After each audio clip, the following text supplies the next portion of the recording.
Ang mundong ating ginagalawan ay nababalot ng kadiliman, misteryo at kasamaan. Ngunit palagi nating tandaan na kailanman walang kahit na anong puwersa ng kadiliman ang maaaring gumapi sa kapangyarihan ng ating Panginoon. Kaya magdasal at manalig lang tayo sa Kanya. Walang imposible kung maniniwala lang tayo sa Kanya. Sister Magda, tingnan niyo po ang mga dalaga. Para na namang mga kitikiti habang nakatingin kay Father. Ay nako, ang mga kabataan nga naman ngayon. Pati pare ay hindi pinapalagpas. Ewan ko ba sa mga yan? Pinagsabihan ko na nga ayaw pa rin makinig. Minsan natatawa na lang din talaga ako sa kanila. Hayagan pa nila ako ipakita ang pagkahumaling nila dito. Hindi ko naman sila masisisi. Tunay nga namang may hitsura itong si Father Gabriel. Tapos bata pa. Marami nga nagtatanong kung bakit siya nagpari Ang sagot naman niya, ito raw talaga ang pangarap niya mula pagkabata at tinawag raw talaga siya ng Panginoon para maglingkod. Kahanga-hanga po talaga siya. Sana lang tigilan na siya ng mga dalaga dito sa baryo natin. Ay nako, Sister Belen. Hayaan mo na sila't magsasawa rin ang mga yan. Ang mabuti pa'y ituon na lang natin ang atensyon natin sa misa. Hindi magandang makita nila ang mga kagaya nating madre na nagkukwentuhan sa gitna ng misa. Tama po.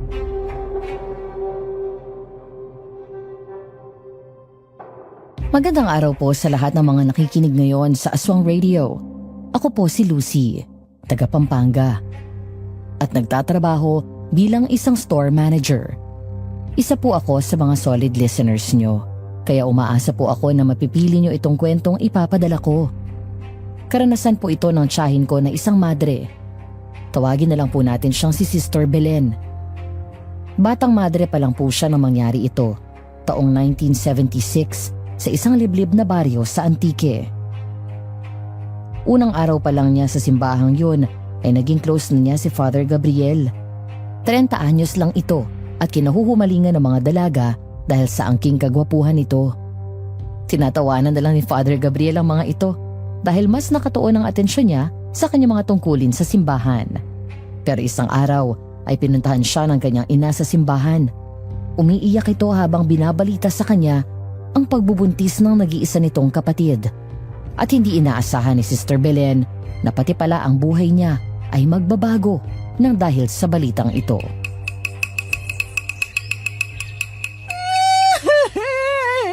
Kung alam mo lang kung gaano ako nasaktan ng ipagtapat ni Marla sa akin ang tungkol sa pagbubuntis niya. Halos madurog ang puso ko, anak. Ay, nasa wastong edad na rin naman po si Marla. Hindi niyo po kailangan mag-alala sa kanya. Pananagutan naman siya ni Dino, hindi ba? Pero alam mo naman kung ano ang pangarap ko para sa kapatid mo.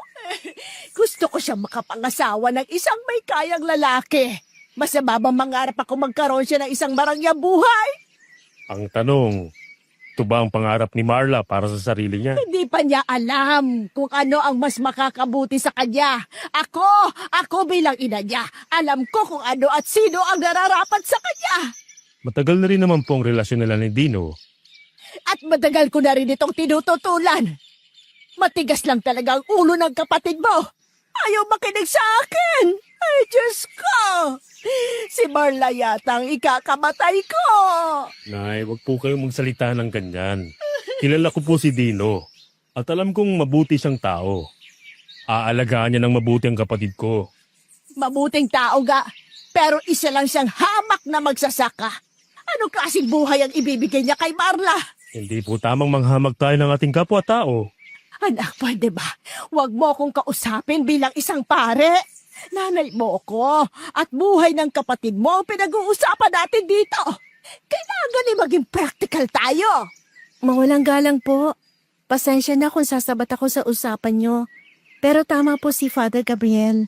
Kung mabait at responsable naman po ang kasintahan ng anak nyo, wala po ako nakikitang masama sa relasyon nila. Isa pa, hindi natin alam kung ano ang plano ng Diyos sa kanila.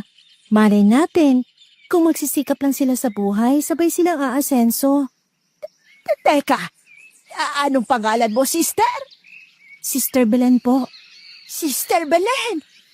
Abay, sigurado ka na ba sa napili mong buhay? Talagang gusto mong magmadre. Kay ganda mong babae. Kutis porcelana pa. Abay, para kang artista sa pinilakang tabing. Naku, salamat po. At opo, sigurado na po ako sa pagiging isang madre. Masaya po ako sa buhay ko ngayon dito. Sayang naman. Kung hindi ka naging madre, tiyak akong pag-aagawan ka ng mga binata. Nay, ano ka ba? Sister Belen, pagpasensyaan mo na si nanay ha, kung ano-anong sinasabi. Ayos lang. Gabriel, anak. Kung sa tingin mo'y walang mali sa mga desisyon ng kapatid mo, umuwi ka, tulungan mo akong kausapin siya. Pati ang Dino na yun ay kausapin mo na rin. Alam mo naman, paborito ka ni Marla at mas nakikinig yun sa iyo kaysa sa akin na sarili niyong ina. O sige po, uuwi ako sa atin. Ay, Sister Belen, o baka gusto mong sumama. Ipaghahanda kita ng maraming pagkain doon. Tiyak ako magugustuhan mo ang baryo namin. Titingnan ko po. Dako, sister, huwag mong tingnan. Gawin mo. Aasahan kita doon, ha? Bahagya lang siyang natawa dito bago nagpaalam dahil may iba pa siyang gagawin sa kumbento. Hindi na bago kay Sister Belen ang komentong natanggap niya mula kay Aling Ising. Marami na rin talaga ang nagtanong sa kanya kung sigurado na ba siya sa desisyon na maging madre. Maganda raw kasi siya. Pwedeng-pwede na maging modelo o artista. Sa katunayan, ilang binata na rin ang nanligaw sa kanya. Pero wala ni isa ang bumihag sa puso niya. Oo, may mga panahon noon na na-attract siya sa pisikal na katangian ng isang lalaki. Pero hindi sapat para higitan ang kagustuhan niyang maglingkod sa Diyos. Pinalaki sila ng mga magulang nila na aktibo sa simbahan. Mula pagkabata ay choir member na siya at kalaunan ay naging isang lektor. Matagal na rin niyang sinabi sa mga magulang niya na gusto niyang magmadre. Nung una ay medyo nag-alangan pa silang pumayag. Pero sa huli ay nagawa niyang kumbinsihin ang mga ito na ang pagmamadre talaga ang landas na gusto niyang tahakin sa buhay. Sister Belen? Oh, Father Gabriel? Nakauwi na bang nanay niyo? Oo, hinatid ko sa sakayan ng bus kanina. Gusto ko lang sanang humingi ulit ng pasensya sa mga sinabi ni nanay kanina. Minsan talaga hindi niya mapigilan ang sarili niya at kung ano-ano na lang ang sinasabi. Naku, Father, walang problema yun. Hindi naman sumama ang loob ko sa mga sinabi niya. Tsaka alam mo ba, ganun din magsalita ang mama ko minsan. Kung ganun, ay magkatulad pala sila. Kailan mo plano umuwi sa inyo? Kakausapin ko muna si Father Javier kung papayagan niya akong umuwi muna sa amin. Gusto mo bang samahan ako? Hindi na muna siguro, Father. Tsaka, hindi naman bakasyon ang dahilan ng pag-uwi mo. Usapang pamilya yan, kaya mas mabuti kung hindi ako sasama. Wala namang kaso yun. Pero sige, hindi na kita pipilitin kung hindi ka komportable. Pero baka sa kasal ng kapatid ko, pwede ka nang sumama. Nakangiti siyang tumango dito. Siguro naman walang masama kung dadalo siya sa kasal ng kapatid nito. Magkaibigan naman sila ni Father Gabriel at mukhang mabait naman ang nanay nito. Si Father talaga, hindi niyo pa nga napag-uusapan ang kasal nila, iniimbita mo na ako? Doon na rin naman papunta yun eh. Hindi papayag ang pamilya namin na lumobo ang tiyan ng kapatid ko nang hindi ikinakasal. Alam mo naman ang mga nakakatanda. Mahalaga sa kanila ang sasabihin ng ibang tao. Ah, yung mga tao nakikisaw-saw sa buhay na may buhay? Naku, Father, ipanalangin na lang natin sila sa Diyos. O paano? Aasahan na kita sa kasal ng kapatid ko, ha? Sige, kakausapin ko rin sina Father Javier at Sister Magda tungkol dyan. Pagkalipas ng 2 araw ay umuwi na si Father Gabriel sa baryo nila.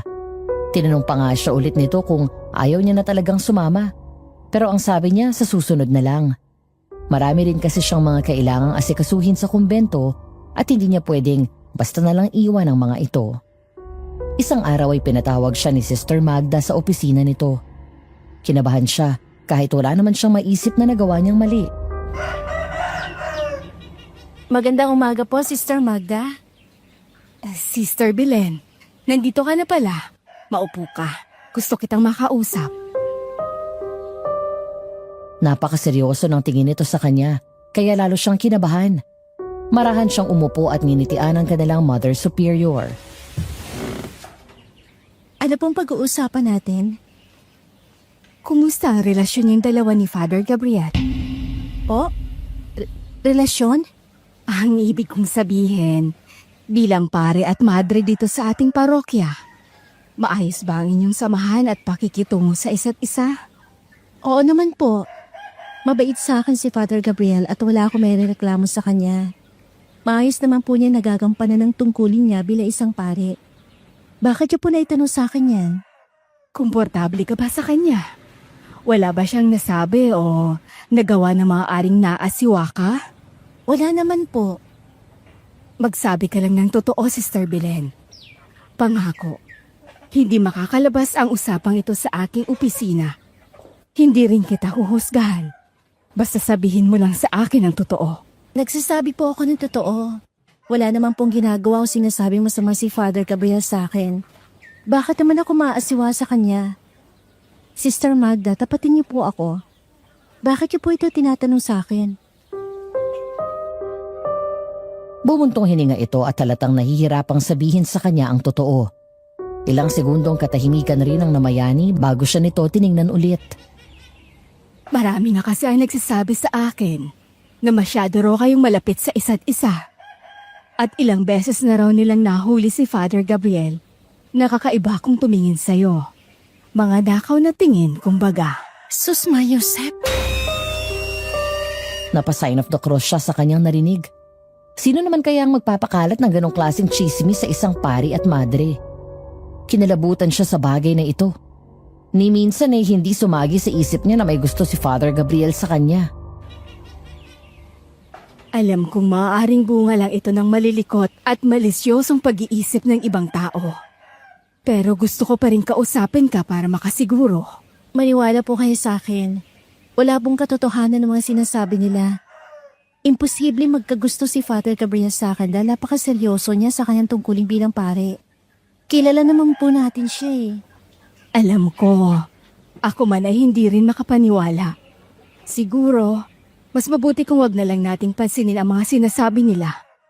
Pasensya ka na kung pinatawag pa kita para sa ganitong bagay. Wala pong problema. Mas mabuti nga po na napag-usapan natin to kaagad bago pa lumaki. Buong araw na laman ng isip niya ang sinabi ni Sister Magda. Hindi pa rin siya makapaniwala na may magbibigay ng mali siya sa kanila ni Father Gabriel. Pero pinilit niya ang sariling wag na lang itong isipin. Alam naman kasi niya ang totoo. Ipinagpasa Diyos na lang niya ito. Nakabalik na pala kayo, Father.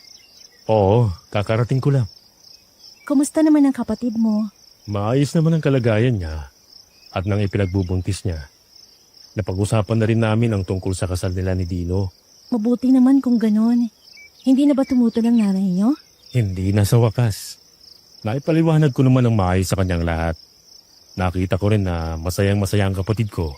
Kaya tama lang na ikasal na sila ni Dino. Tuloy na pala ang kasal. Oo, sa susunod na buwan na. Ang bilis naman. Simpleng kasal lang naman yun. Hindi na kailangan paghandaan ng matagal. Tsaka, alam mo naman si nanay. Masyadong iniisip ang sasabihin ng mga tao. Ayaw rin niyang ikasal ang kapatid ko na malaki ng tiyan. Baka raw kasi isipin ng mga tao na napilitan lang si Dino na bakasalan nito dahil nabuntis. Si Aling Ising talaga. Hinanap ka pala ni nanay. Kasi umasa talaga siyang sasama ka sa akin. Pero, pinaintindi ko naman sa kanyang dahilan mo. At ang sabi niya ay, tama ka naman daw. Pero sa kasal ng kapatid ko, hindi ka na pwedeng mawala. Sigurado akong pag-aagalitan ako noon pag di kita sinama. Gustong gusto ka ni nanay eh. Nakakaya naman. Pero oo, kagaya ng ipinangako ko, dadalo ako sa kasal ng kapatid mo. Mula nung nagbalik si Father Gabriel ay naasiwa na si Sister Belen na makipag-usap dito. Hanggat maaari ay hindi na siya nakikipag-usap dito nang silang dalawa lang. Pinuputol rin niya kaagad ito at nagpapalusot na may mga gagawin pa siya sa kumbento. Kung minsan din ay inoobserbahan niya ito para malaman kung totoo ba ang sinasabi ng mga tao na palihim siya nitong tinitingnan. Hindi pa naman niya ito nahuhuling ginagawa yon, kaya hindi niya maintindihan kung saan ang gagaling ang chismis na ito. Isang gabi bandang 9:00, mag-isa siyang nagrorosaryo sa loob ng simbahan. Sinadya niyang magrosaryo ng ganong oras para makasiguradong walang mangiistorbo sa kanya. Sa ngalan ng Ama, ng Anak, at ng Espiritu Santo. Amen. Sister Belen, narito ka pala. Father, kakatapos ko lang po magrosaryo. Ikaw, ba't gising ka pa? Maga pang misa mo bukas ng umaga. Hindi kasi ako makatulog kaya naisip kong maglakad-lakad. Ganun ba? O sige po, magpapahinga na ako. Kayo rin po. Magpahinga na kayo mamaya. Gabi na eh. Aalis na sana siya pero napahintog siya sa paglalakad nang bigla nitong hinawakan ang kamay niya. Mabilis naman siyang lumayo dito na para bang napasaw sa ginawa nito. Pasensya na kung hinawakan kita, Sister Belen. Hindi ko sinasadya. Ayos lang, Father. Hindi ko lang inaasahan ang ginawa mo. Hindi ko intensyong bastusin ka. Paumanhin kung ito ang naramdaman mo. Hindi. Alam ko namang wala kang ganong intensyon. Naiintindihan ko. Maraming salamat. Gusto lang sana kitang makausap. Tungkol saan? Napalunok siya sa sariling laway nang dahil sa kaba. Sobrang seryoso kasi nitong tignan. At sa loob ng ilang araw, ito ang unang beses nilang mag-usap na silang dalawa lang. Kinabahan tuloy siya dahil baka may makakita sa kanila at kung ano na naman ang isipin. May nagawa o nasabi ba akong hindi mo nagustuhan? Ha? O wala naman. Bakit mo naman naitanong yan? Napansin ko kasi na parang iniiwasan mo ako mula nung nakabalik ako. Oo nga't kinakausap mo ako pero parang may nagbago. Parang hindi ka na komportable sa akin. Pasensya na kung ganyan ang naiisip mo nang dahil sa akin. Pero wala tayong problema, Father. Wala kang kasalanan sa akin. At hindi rin kita iniiwasan. Masaya akong marinig yan. Isang mabuting kaibigan ang turing ko sa'yo. At ayokong masira ang pagkakaibigan natin ang dahil lang sa kahit anong bagay. Aswang Radio. Gusto ko na sanang kiligin, kaso hindi pwede. Baka magka-minus points tayo sa langit. Charot. Kaloka naman kasi ang mga linyahan nitong si Father. Kayo ba sa tingin nyo may feelings talaga si Father Gabriel kay Sister Belen? O baka naman sadyang malisyosa lang talaga yung mga marita sa simbahan? I-comment nyo nga sa comment section. Pero naku, totoo nga ang sinasabi nila na walang pinipiling lugar ang mga chismosa. Imagine pati pala sa simbahan may tea? Nakakalurky! Pero baka naman kasi wala lang talagang mali siya yun. Let's give him the benefit of the doubt, ika nga. Base kasi sa mga napakinggan natin, so far, parehong mga bata pa at gwapo at maganda itong si Father at Sister. Kaya siguro ginagawa ng issue yung closest nila sa isa't isa. Aba sa mga shipper ha, paawat naman kayo. Mga alagad ng simbahan na yung siniship nyo. Ilang points na talaga sa langit ang madideduct sa inyo niyan. Sige kayo. Pero seryoso na. Interesting itong story natin. Simula pa lang ay marami na akong tanong sa isip ko. Hindi ko nga mapredict kung anong magiging takbo ng istorya.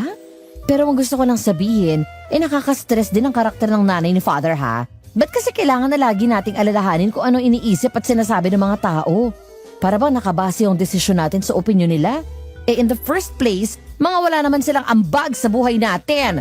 Huwag natin sila bigyan ng power sa decisions natin in life. So bago natin ipagpatuloy ang kwento na to, gusto ko munang pasalamatan kayong lahat ng mga avid listeners natin dito sa Aswang Radio dahil kayo po ang nagbibigay sa amin ng motivation para patuloy ang pag-upload ng mga nakakapangilabot na aswang stories.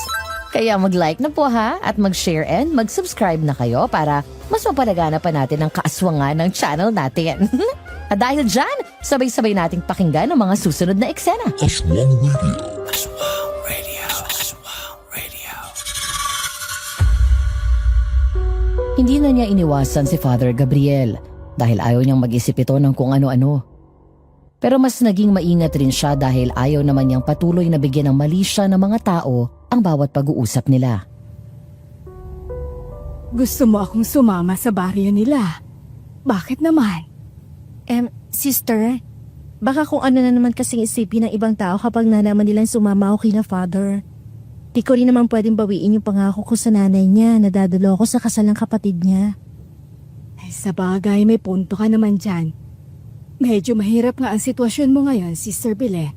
Alam ko pong inimbitahan kayo ni Father Gabriel. Pero humindi ka dahil marami ka pang kailangan gawin dito sa kumbento. Pero sister, nakikiusap po ako sa inyo. Sumama na po kayo. Masyado na rin kasi ako matanda para sa mga bagay na yan. Pero dahil alam kong kailangan mo ako, sige, sasamahan na kita. Natuwa naman si Father Gabriel nang malaman nitong sasama na sa kanila si Sister Magda. Gusto rin kasi nitong i-bless nila ang kapatid nitong si Maria at ang mapapangasawa nitong si Dino. Pagkalipas ng 2 araw ay bumiyahe na sila papunta sa baryo kung saan lumaki si Father Gabriel. Kanina pa tayo bumibiyahe ha. Ang layo pala talaga ng baryo nyo. Opo, Sister Magda. Nasa liblib na lugar na po ito. Siguro yung mga 1 oras pa po bago tayo makarating doon. Matanda na nga ako at hindi ko na kaya ang mahahabang biyaheng kagaya nito. Matulog po muna kayo, sister. Gigisingin ko na lang kayo kapag dumating na tayo. Ay, mabuti pa nga. Tahimik lang silang dalawa ni Father sa biyahe. Dumungaw siya sa bintana at napansing halos wala na silang mga nadadaan ng kabahayan. Puro mga bundok at matataas na kahoy na lang ang nakikita nila. Huminto ang bus sa harap ng isang maliit na waiting shed. Ginising naman nila si Sister Magda at bumaba na sila. Ang sabi ni Father Gabriel ay kailangan pa nilang maglakad bago makarating sa bahay nila. Hindi na raw kasi madadaanan ng sasakyan ang daan papunta sa kanila. Mga 5 minutong lakaran lang naman. Maya-maya lang ay makikita nyo na ang lugar namin. Pasensya na kayo kung medyo malayo ha. Ayos lang. Halika na. Maglakad na tayo at na makarating na tayo sa bahay niyo. Napakaliblib na pala talaga nitong lugar niyo, Father. Hindi ako makapaniwala na dito ka lumaki. Opo, dito ako ipinanganak at lumaki. Noong nagbinata naman ako ay nagdesisyon akong lumuwas sa bayan. Sa sobrang liblib kasi ng lugar namin halos walang oportunidad para umunlad. Nakakabilib ang pagpupursige mo. Inabot sila ng 10 minuto sa paglalakad dahil mahina nang maglakad si Sister Magda at kailangan nila itong alalayan. Ilang saglit lang ay natanaw na nila ang isang maliit na komunidad. May iilang mga kubo doon at may mga malalaki rin namang bahay. Kagaya na lang ng bahay ni na Father, na bagaman luma at parang sa panahon pa ng Kastila ang disenyo. Malaki ito at maayos. Habang naglalakad ay naasiwa sila dahil sobrang talim kung makatitig ng mga tao sa kanila. Ang iba'y napapalunok pa ng sariling laway habang tinitignan sila. Father, ganyan ba talaga sila tumitig sa mga dayo? Oo nga parang gutom at gusto kami kainin. Huwag doon lang silang pansinin. Naninibago lang ang mga yan, lalo na't minsan lang kaming makatanggap ng mga dayang bisita dito. Pero mababait ang lahat ng mga tao sa baryo namin. Nagkibit-balikat na lang siya at mas piniling paniwalaan ang sinabi ni Father. Mas kilala naman ito ang mga kabaryo nito. Pagkalipas ng ilang saglit ay tuluyan na silang nakarating sa bahay nito. Sa may entrada pa lang ay sinalubong na sila ni Nanay Ising na tuwang-tuwa nang makita siya. Sister Belen! Naku, sa wakas ay sumama ka na rin. Naku, akala ko talaga hindi mo ako sisiputin. Hindi po pwede yun. Nangako ako sa inyo eh. Maligayang pagdating dito sa aming baryo. At Sister Magda, masaya po ako't nagbago ang isip niyo't sumama kayo. Kinulit kasi ako ng 2 to. Pagpasensyahan niyo na ang bahay namin Pero sisiguraduhin kong magiging komportable ang pananatili niyo dito, mga sister. Ang ganda nga ng bahay niyo eh. Sino bang mag-aakala na may ganitong bahay sa isang liblib na lugar? Para kang nag-time travel sa panahon ng mga Espanyol. Binana pa po namin to sa aking lolo. O siya, halina kayo, pumasok na tayo. Sigurado ako nagutom kayo sa biyahe. Nagluto ako ng masasarap na pagkain para sa inyo. Pagpasok sa bahay ay dumiretso muna sila sa dining area. Pinaiwan muna nito ang mga gamit nila sa sala at kakain muna daw sila.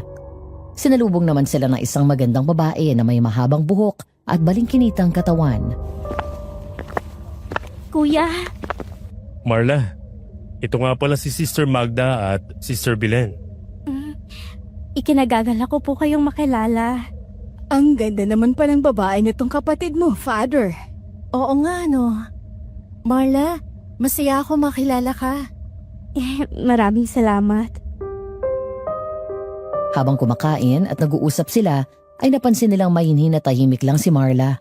Nagsasalita lang ito pag may tinatanong sila. Mahina lang din ang boses nito at pinong kumilos. Kumusta naman ang pakiramdam mo, Iha? Maayos ba ang iyong pagbubuntis? Opo, naayos naman po. Minsan nga ay parang hindi pa rin lubusang pumapasok sa isip ko na buntis na nga ako. Kailangan mong ihanda ang iyong sarili dahil magiging isang ina at asawa ka na. Ayan nga po ang palagi kong sinasabi sa kanya. Pinasukan niya to kaya wala na siyang magagawa kundi harapin ang bagong buhay niya. Nay, wag din naman pong takutin tong si Marla. Ay, hindi ko siya tinatakot. Nagsasabi lang ako ng totoo. Pinagdaanan ko ang lahat ng to kaya alam ko rin kung gaano ito kahirap. Handa na po ako. Kakayanin ko ang bagong hamon na to. At sa kabila ng hirap, naniniwala akong isa itong malaking regalo sa akin. Matagal ko na rin gustong maging ina at asawa. Pagkatapos nilang kumain ay umakyat na sila at pumunta sa kanya-kanya nilang kwarto. Katamtaman lang ang laki ng kwarto ni Sister Belen, pero malinis ito at presko din sa loob. Inayos muna niya ang mga gamit niya at saglit na nagpahinga.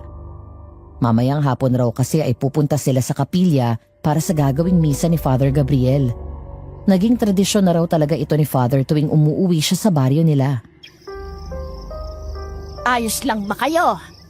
Pasensya na kung medyo mainit dito sa kapilya. Wala kasing kuryente dito. Naku, wala pong problema. Nakakapasok naman po ang sariwang hangin dito sa loob kaya hindi maalinsangan. Tama si Belen. Nakakamanghanga dahil ang daming dumalo sa misa. Hanggang sa labas ng kapilya ay napakarami pa ring tao. Masayang-masaya po kasi sila kapag si Kuya ang nagmimisa. Para po kasi sa kanila ay isang malaking biyaya si Kuya dito sa baryo namin. Sa harap ay nakapwesto si Father Gabriel. Nakasuot ng puting vestment na may bahid ng bahagyang usok mula sa kandila. May ngiti naman sa labi niya habang nagsasalita. Puno ito ng kababaang loob at pagmamahal. Mga minamahal kong kapatid, sa kabila ng ating mga paghihirap at paghihintay, huwag nating kalimutan na ang Diyos ay laging nandyan para sa atin. Siya ang ating gabay, ang ating lakas, sa bawat araw na puno ng pagsubok. Tahimik ang lahat at taimtim na nakikinig sa bawat salitang lumalabas sa bibig ni Father. Ramdam na ramdam mo kasi talaga ang sinseridad niya tuwing nagsisermon siya sa misa. Tandaan natin na ang tunay na kayamanan ay nasa puso at pagmamahal natin sa Diyos at sa kapwa. Hindi nasusukat sa yaman ng kabutihan, kundi sa pagtulong at pag-unawa sa bawat isa. Nagbibigay siya ng isang ngiti. Pagkatapos ay nagdasal ng sama-sama ang lahat ng tao sa kapilya. Pero bigla silang nagtaka sa isang mahalagang bahagi ng misa. Ngayon ay ating tatanggapin ang katawan ni Kristo na nag-alay ng sarili para sa atin. Tanggapin niyo ang kanyang pagmamahal at awa. Nagsimula ng tumayo at pumila patungo sa altar ang lahat ng mga gustong tumanggap ng komunyon. Pero nagkatinginan sina Sister Belen at Sister Magda nang mapansin na iilan lang ang tumayo at ang iba hinagsialisan. Bakit po kukunti lang ang mga tumatayo para sa komunyon, Aling Ising? Marahil ay may magandang iisip na hindi na nila ito kailangan, Sister Belen. Ngunit tandaan natin, kagaya ng palagi sinasabi ng anak ko, ang komunyon ay isang paanyaya upang magpasalamat at muling magkaisa sa pagmamahal ni Kristo. Walang sino man ang dapat mag-atubiling tumayo at tanggapin siya. Si Marla, nasaan na siya? Bakit siya biglang nawala? Baka biglang sumaba ang pakiramdam. Sandali at hahanapin ko lang siya. Mabilis na tumayo si Aling Ising at lumabas ng kapilya. Nagkatingin na naman silang dalawa ni Sister Magda at parehong tumaas ang balahibo. Sobrang nakakapagtaka na iilan na lang ang mga tao sa kapilya nang matapos ang misa. Literal na halos kalahati ng mga lumahok sa misa ang nagsiuwian nung nag-umpisa na ang komunyon. Anong problema nila? Mga allergic ba sa ostya mga tao dito? Hindi ito nakakatawa, Sister Belen. Huwag mo ito gawing biro. Pasensya na po. Gusto ko sanang kausapin si Father tungkol dito mamaya. Pero nag-aalala ako na baka masamain din yan tanong ko. Baka kasi nakasanayan na nila ito sa baryo nila. Kung ito man po ang nakasanayan nila, hindi po ito tama. Kaya sa tingin ko, tama lang na kausapin natin si Father Gabriel tungkol dito. Pagkatapos ng misa ay nilipitan nila si Father Gabriel at sinabi dito ang tungkol sa obserbasyon nila. Sakto naman na nakabilik na sina Aling Ising at Marla kaya narinig nila ang usapang yun.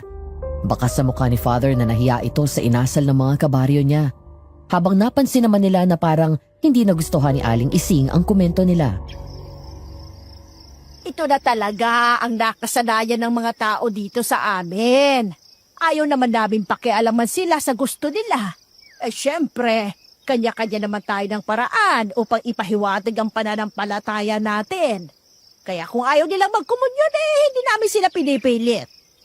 Kaya po ba hindi rin kayo nagkomunyon kanina? Lumabas ako para hanapin si Marla. Hindi ko sinadya na hindi magkomunyon. Pasensya na kayo Hindi namin intensyong bastusin ang mga bagay na nakasanayan nyo na dito sa baryo nyo. Pero ang sa amin lang, gusto lang sana naming itama ang mga maling bagay na napansin namin. Nay, tama naman po sila. Hindi porket ito na ang nakasanayan natin, hindi na ito pwedeng baguhin. Mali nga naman na hindi sila nagkukumunyon at basta na lang umaalis nang hindi tinatapos ang misa. Isang kabastusan po ito sa ating Panginoon. Ay, Gabriel, dito ka na lumaki. At alam mong ganito na talaga ang mga kapitbahay natin mula noon. Kaya kung gusto mong baguhin ang mga bagay na nakasanayan nila, ikaw na mismo ang kumausap sa kanila. Kahit paano ay gumaan ang pakiramdam nila dahil sa pagsang-ayon ni Father Gabriel sa kanila. Napansin naman nila na parang nainis si Aling Ising pero pinilit nitong hindi ipahalata yun sa kanila. Samantala, tahimik lang silang pinakinggan ni Marla at hindi ito nagbigay ng kahit anong komento. Kinagabihan ay hindi pa rin nawala sa isip niya ang nangyari sa kapilya. Pero pinilit niya ang sariling wag na muna itong isipin.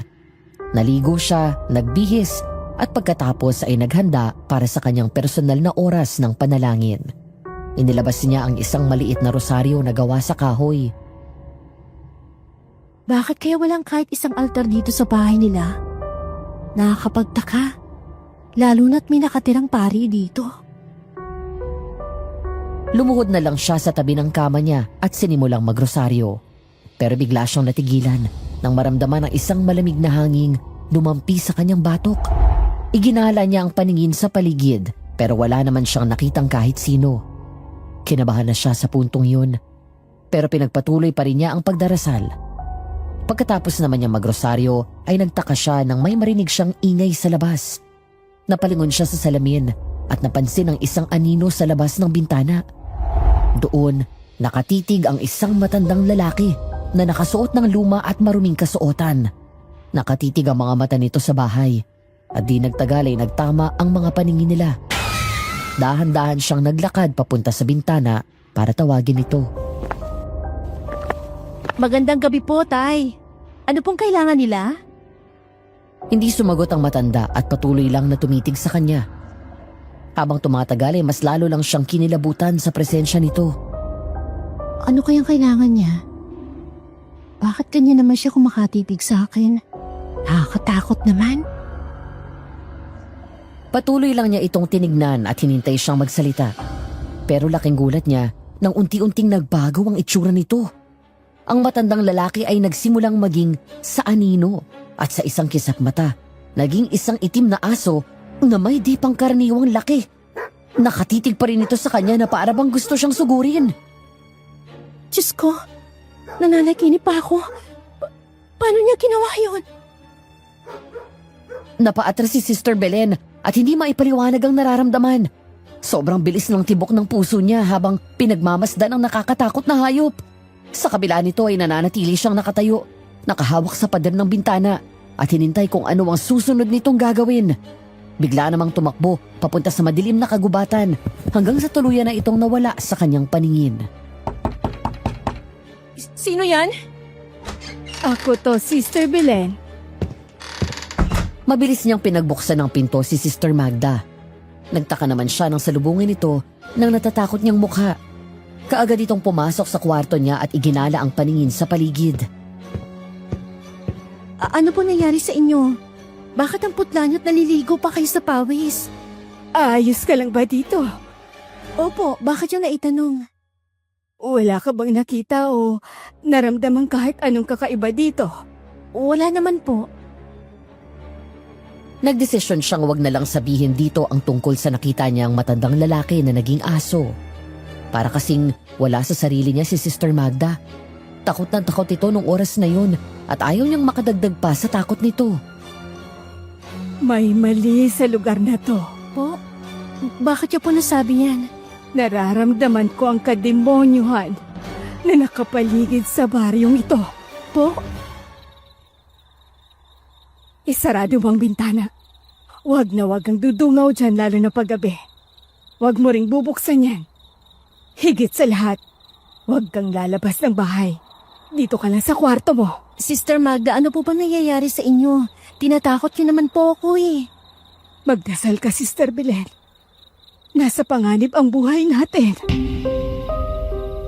Hindi na siya nakapagsalita ulit dahil mabilis nang lumabas ng kwarto niya si Sister Magda. Naiwan siya doon na puno ng kaba ang dibdib. Naalala niya ang tungkol sa matandang lalaking nakita niya. Isa lang ang alam niyang may kakayahang maging isang hayop. Yun ay ang mga aswang. Naririnig na niya ang tungkol sa mga ito mula nung bata pa siya. Pero hindi siya naniniwala sa mga aswang dahil para sa kanya ay gawa-gawa lang ito ng mga matatanda. Bunga lang ng malilikot na imahinasyon ng ibang tao at ginagawang panakot sa mga bata. Pero paano naman niya ipapaliwanag ang nakita niya kanina? Sister Magda, lumabas na po kayo dyan sa kwarto niyo. Mag-aagahan na po. Ayoko lumabas. Hayaan niyo muna ako dito. Gusto kong magpahinga. Hindi ba nakatulog si Sister Magda kagabi? Hindi ko rin po alam eh. Mabuti pa'y hayaan na lang muna natin siya kung ayaw pa niyang lumabas. Kumain ka na, Sister Belen. At ako na ang bahala kay Sister Magda mamaya. Pero po, Magtiwala ka sa akin. Hindi ko siya pababayaan. Napilitan siyang makinig dito kahit na nag-aalala pa rin siya. Dinala naman siya ni Marla sa dining area kung saan nakahanda na ang agahan nila. nasan si Father Gabriel? Ay, maagang umalis si Kuya. Nasa kapilya siya ngayon at tumutulong sa paghahanda para sa kasal ko. Ganun ba? Hindi man lang ba siya kumain? Hindi nag-agahan si Kuya. Pati nga ako ay hindi rin kumakain tuwing umaga. Pero ngayon nagdadalang tawa ko ay kailangan ko nang sanayin ang sarili ko. Tama yan. Hindi ka na lang kumakain para sa sarili mo kundi para na rin sa magiging anak mo. Oo nga po eh. Sister Belen, kumusta naman po ang tulog niyo kagabi? Hindi ako gano'n nakapagpahinga. Bakit naman po? Hindi na niya napigilan ang sarili at sinabi niya dito ang tungkol sa nakita niya. Bakas naman sa mukha nito ang gulat at takot habang nakikinig. May alam ka ba kung ano at sino yung nakita ko kagabi? Hindi ko po alam. Pasensya na. Aswang! Sabay silang napalingon kay Aling Ising na nakikinig pala sa usapan nila. Sobrang seryoso ng ekspresyon nito nang umupo sa harap niya. Inabot naman nito ang tasa ng umuusok na kape at ininom yun. Aswang ang nakita mo kagabi. Aswang? Hindi ko alam kung naniniwala sa aswang ang mga madring katulad mo. Pero sa maniwala ka't sa hindi totoo sila, Sister Belen. Totoo ang mga aswang. Hindi pa ako nakakita ng aswang ni minsan. Naririnig ko lang sila sa kwento ng mga matatanda. Kaya hindi ko alam kung naniniwala ba ako sa kanila. Kagabi, nakakita ka na ng aswang. Wala namang ordinaryong tao ang may kakayahang maging isang hayop. Pero wala kang dapat ikatakot. Bukod sa isa kang alagad ng Diyos, napapaligiran rin ng mga pangontra itong bahay namin. Basta't hindi ka lang lalabas paggabi. Hindi ka magagalaw ng aswang. Ito ang Aswang Radio. Ang radyo ng mga aswang.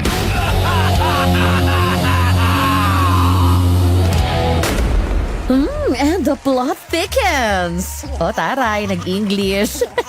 Pero seriously, Habang tumatagal, mas lalo nakukuha ng kwento ito yung interest at curiosity ko, ha? Parami na rin ng parami yung mga tanong sa isip ko. Naku, kagaya na lang ng, una, ba't ayaw magkomunyo ng mga tao sa misa? 'Di ba? Tama kaya si Sister Belen na allergic sa ostya ang mga tao doon. Kaloka naman tong si Sister, nagawa pa magbiro.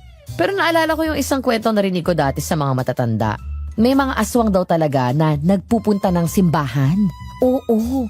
Umaattend daw para sa mass para hindi sila paghinalaan ng tao. Pero tuwing komunyo na, doon lumalabas na sila ng simbahan. Tas hindi na nila tinutuloy yung misa. Hindi rin nga daw nangungumpisal yung mga yan for obvious reasons, di ba? Sa tingin niyo, posible kayang aswang yung mga tao sa baryo na yun? Naku, wag naman sana. Naloka din ako dun sa matandang lalaking nakita niya sa bintana, ha?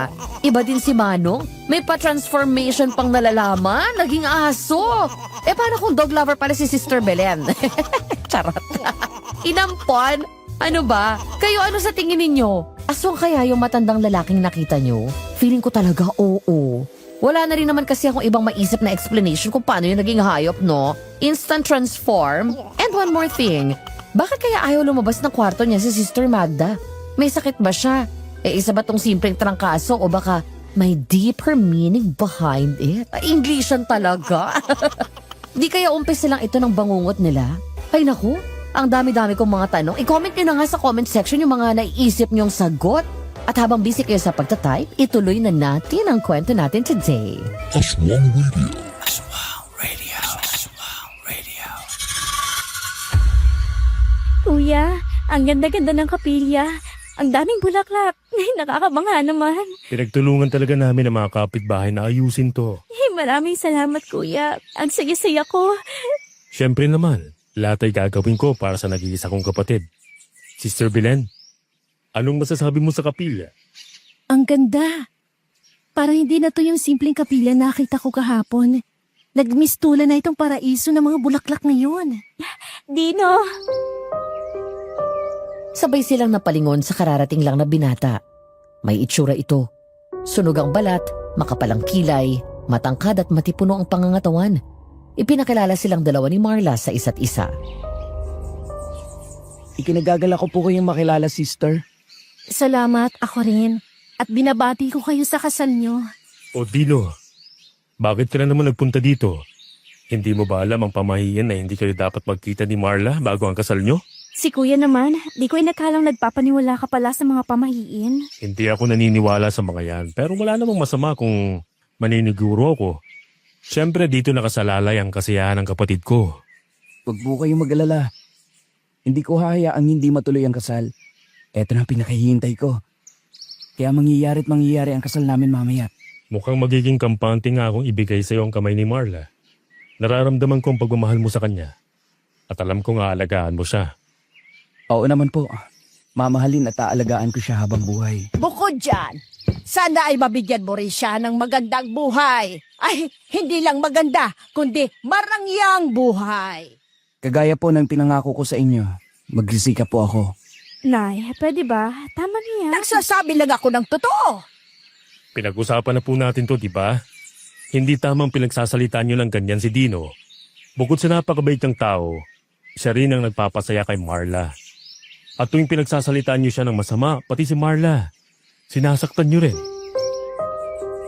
Napabuntong hininga si Aling Ising at mukhang napagtanto rin niya ang kanyang pagkakamali. Hindi naman naiwasan ni Sister Belen na maawa kay Dino dahil mukha naman talaga itong mabait at sincero kay Marla. Hay, pasensya na. Nadala na naman ako ng emosyon ko. Dino, iho, pasensya ka na ha. Hindi ko sinasadyang saktan ka. Ayos lang po, Aling Ising. Naiintindihan ko po kayo.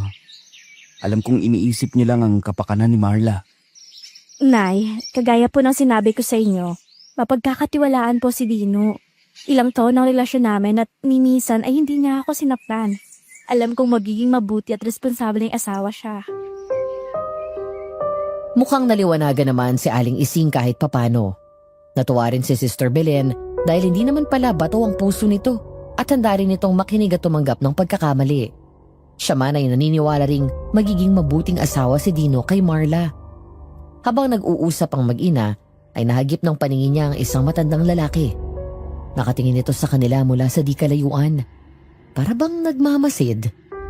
Binundol siya ng kaba nang mapagtanto niyang ito yung matandang lalaki na nakita niya kagabi. Yung pinaghihinalaan nilang aswang. Nang mapansin niyang abala pa rin ang lahat sa pag-uusap, ay palihim siyang umalis para lapitan ng matanda. Gusto niya itong kausapin dahil malakas ang pakiramdam niya na may gusto itong sabihin sa kanya. Mabuti na lang at hindi pa siya napansin ni na father dahil abala pa ang mga ito sa usapan nila. Pero bigla namang tumakbo ang matanda nang makitang papalapit siya dito. Manong, sandali lang po. Saan po kayo pupunta? Teka lang po. Gusto ko lang po kayo makausap sandali. Nagpatuloy pa rin sa pagtakbo ang matanda sa kabila ng pagtawag niya dito. Hindi naman siya tumigil sa paghabol doon hanggang sa makarating sila sa bukana ng kagubatan. Bigla itong huminto at lumingon sa kanya. Bakit mo ako sinusundan? Hindi ko alam. Malakas po kasing pakiramdam ko na may gusto kayong sabihin sa akin. Kung meron man akong sasabihin sa iyo, bakit mo naman ako pagkakatiwalaan? Nakita mo naman kung ano ang ginawa ko kagabi. Isa nga ba kayong aswang? Hindi ko kailangang sagutin ang tanong mo. Pero tama ka. May sasabihin niya ako sa iyo. Isa kang madre.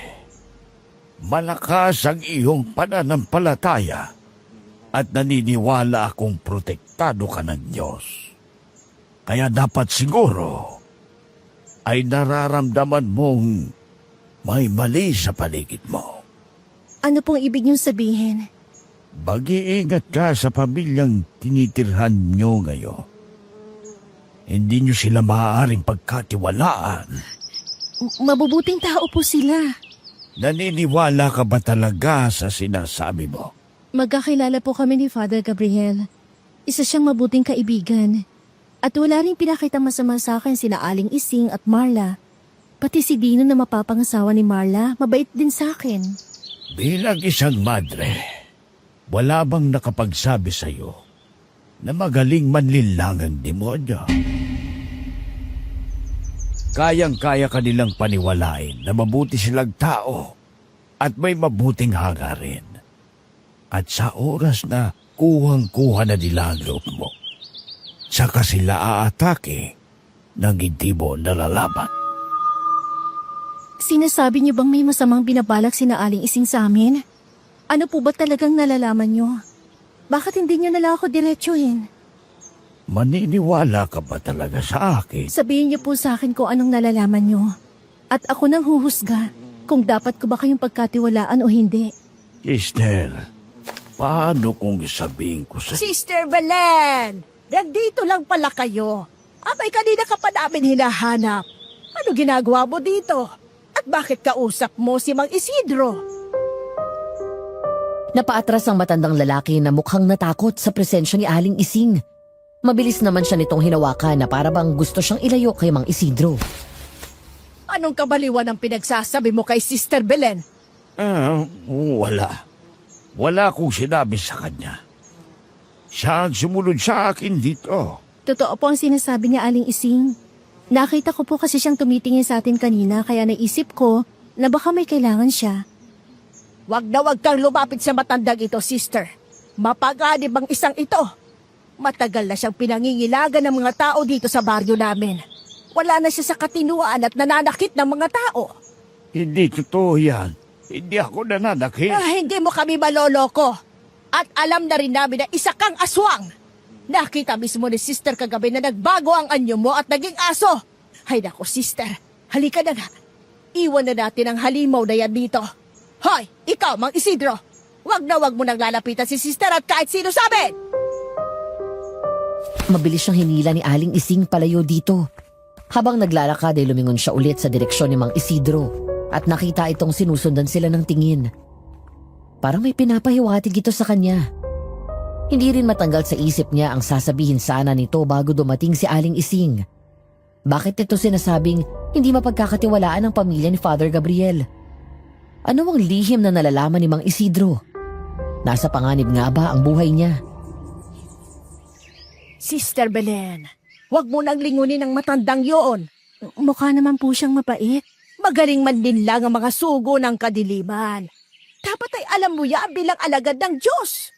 Mula nang nawala sa katinuan si Mang Isidro at nanakit ng mga tao, itinakwil na namin siya dito sa baryo.